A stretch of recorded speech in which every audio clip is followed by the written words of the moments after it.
Marekani inatarajia kujenga kambi kubwa ya kijeshi katika mpaka wa Israel na ukanda wa Gaza. Hii ni katika kuhakikisha kwamba inapambana na ugaidi, hasa makundi iliyoyaita ya kigaidi ikiwa ni pamoja na kundi la Hamas, lakini pia kujipanga zaidi kwa ajili ya mapambano dhidi ya makundi mengine ikiwa ni pamoja na Hizbullah ya nchini Lebanon. Kambi hiyo inatarajiwa inaweza kuwa na uwezo wa kukaa maelfu ya wanajeshi wa Marekani na kutumikia juhudi za siku zijazo za utulivu wa kimataifa. Marekani inaamini kwamba ujenzi wa kambi hiyo utasababisha vikundi vya kigaidi kutoonekana tena katika eneo hilo la ukanda wa Gaza, lakini pia uwepo wa amani kati ya Palestina na Israel. Marekani inachunguza mipango ya kujenga kambi hiyo kubwa ya kijeshi kwenye mpaka wa Israel, na kulingana na ripoti za uchunguzi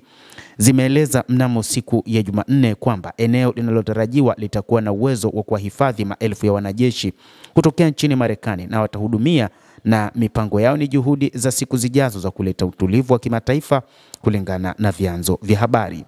Vyanzo kutoka jeshi la IDF vimesema kuwa havifahamu au vina maelezo machache kuhusu dhana mpya ya kambi kubwa ya Marekani kwenye mpaka wa Israel na Gaza, ambayo inaweza kubeba maelfu ya wanajeshi wa Marekani.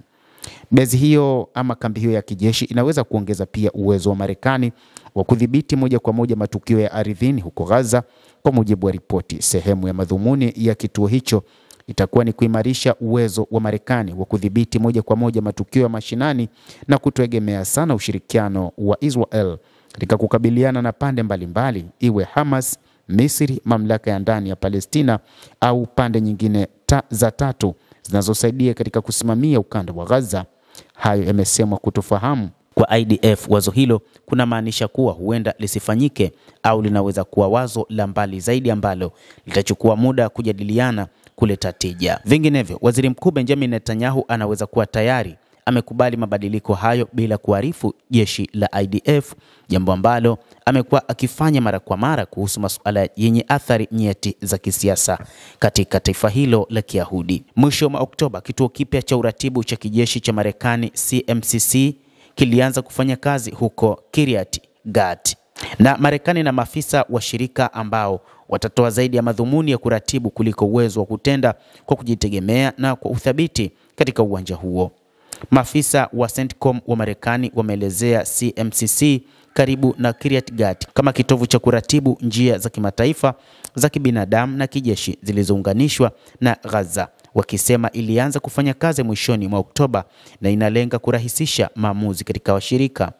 Wakati wa kutembelea eneo hilo, Waziri Mkuu Benjamin Netanyahu alisema huu ni mpango wa kuwapokonya silaha Hamas na kuondolea kijeshi katika eneo la ukanda wa Gaza kutapatikana hivi karibuni, kwani maafisa wakuu wa IDF waliungana naye kuzuru kituo hicho. CMCC pia imejitokeza katika mashauriano ya hivi karibuni ya Marekani na Israel mjini Tel Aviv, kati ya mkuu wa wafanyakazi wa IDF kwa maana kamanda mkuu wa jeshi na mwenyekiti wa Marekani wa wakuu wa pamoja wa wafanyakazi CMCC, yakilenga hatua zinazofuata za kuleta utulivu huko katika ukanda wa Gaza. Marekani inaamini kwamba endapo itakuwa na jeshi lake katika eneo hilo, ni wazi itaweza kuratibu mipango yote ambayo ni ya kuzuia amani katika eneo hilo la Mashariki ya Kati, kati ya Israel pamoja na kundi la Hamas, lakini pia kutatua mgogoro kati ya Israel na Palestina.